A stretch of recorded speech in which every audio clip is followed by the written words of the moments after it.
เจ้าเนาะจะนำเสนอข้าพเจ้าชื่อว่าอาจารย์สมเพชรชัญสิทธิ์วิชาคณิตศาสตร์ชั้นม .2 บทที่7เนาะอยู่ในบทที่7นี้แม่นการคูณเลขส่วนข้อที่1นิยามการคูณเลขส่วนแม่นเพิ่นคูณจำนวนพูดกับจำนวนพูด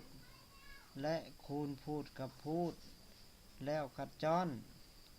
ถ้าคัดจ้อนได้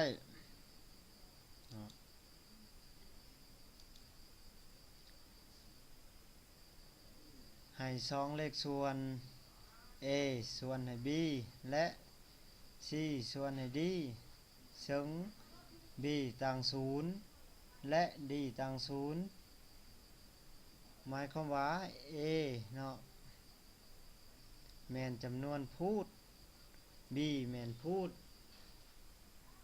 ฉะนั้น b แม่นพูดต่าง0เนาะ d นี่ก็แม่นพูดต่าง0เฮาได้ a ส่วนให้ b คูณให้ c ส่วนให้ d เท่ากับ a คูณ c ส่วนให้ b คูณ d หมายความว่าเอาจำนวนพูดคูณให้พูดตัวอย่างหนึ่ง4ส่วนให้3คูณให้5ส่วน7เท่ากับ4คูณ5ส่วนให้3คูณ7จะเท่ากับ4คูณ5นี่เท่ากับ4 5นี่เป็น20อันนี้เป็นจำนวนพูดวันนี้เราเบิ่งพูดมันบัดนี้3คูณให้7นี่เท่ากับ37นี่21อันนี้เป็นพูดเนาะ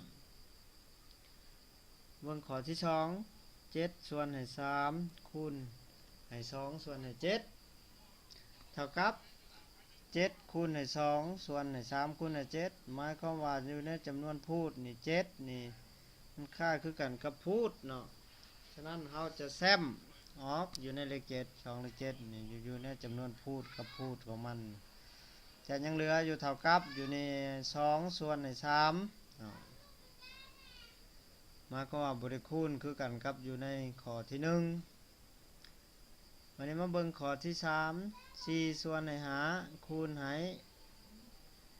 ในวงเล็บลบ7ส่วนให้3อัดวงเล็บเท่ากับ4คูณให้ในวงเล็บลบให้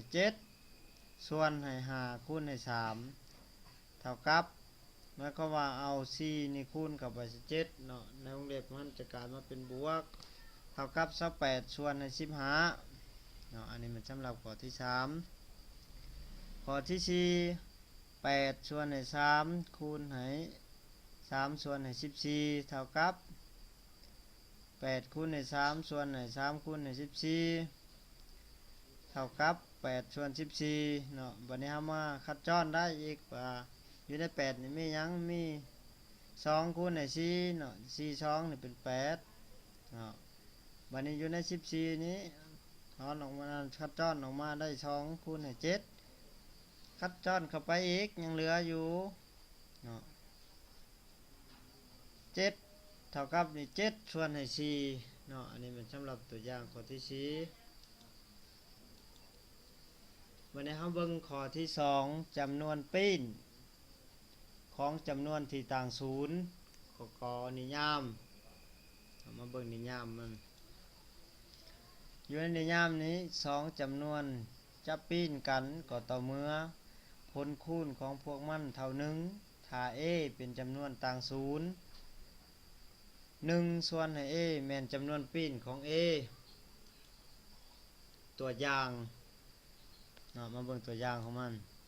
ข้อที่1จำนวนปีนของ2แม่น1ส่วนให้2ข้อที่2จำนวนปีนของ 0.7 แม่น1ส่วนให้0.7 จะเท่ากับ10ส่วนให้7เนาะอันนี้มันสำหรับตัวอย่างข้อที่2วันนี้มาเบิ่งขอจำนวนปีนของเลขส่วนให้ a ส่วนให้ b แม่นเลขส่วนซึ่ง a ต่าง0 b ต่าง0จำนวนปีนของมันแม่น a ส่วนให้ b b ส่วนให้ a เพราะว่า a ส่วนให้ b คูณให้ b ส่วน a จะเท่ากับ ab ส่วนให้ ba เท่ากับ1อันนี้เป็นจำนวนปิ้นของเลขส่วนบัดนี้หมายเหตุศูนย์นี่บ่มีจำนวนปิ้นหมายความว่าทุกเทื่อมีศูนย์มันบ่มีจำนวนปิ้นมาเบิ่งตัวอย่างจงซอกจำนวนปิ้นของเลขส่วนต่อไปนี้ขอจงซอกจำนวนปิ้นของ10ขอจงซอกจำนวนปิ้นของ5ส่วน2บัดนี้เรามาแก้นำกันเนาะอยู่ในกจำนวนปิ้นของ10แม่นหยังแม่น1ส่วนให้10เนาะอันนี้มันจำนวนปิ้นขอจำนวนปิ้นของ5ส่วน2แม่น2ส่วนให้5สำหรับบทเรียนเฮามาฮอดนี้ก็แม่นหมดเนาะทางหรือว่ามีหยังทางนักศึกษาเฮาอยากมาประกอบส่วน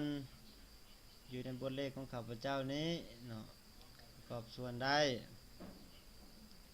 และสำหรับบทเรียนของข้าพเจ้านี่มันหมดเพียงเท่านี้วันนี้เรามาเบิ่งบทฝึกหัดเนาะหายบทฝึกหัดข้อที่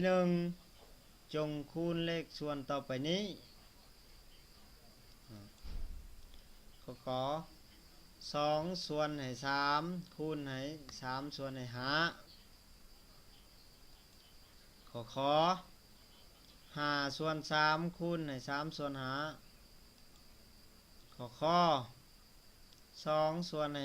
5คูณให้3ส่วน8อันนี้มันสำหรับข้อที่1เนาะมันมาเบิ่งข้อที่2จงซอกหาจำนวนปิ้นของเลขส่วนต่อไปนี้ขอ2ส่วน3เนาะมันก็ว่าซอกหาจำนวนปิ้นของมัน2ส่วน3นี่มีหยัง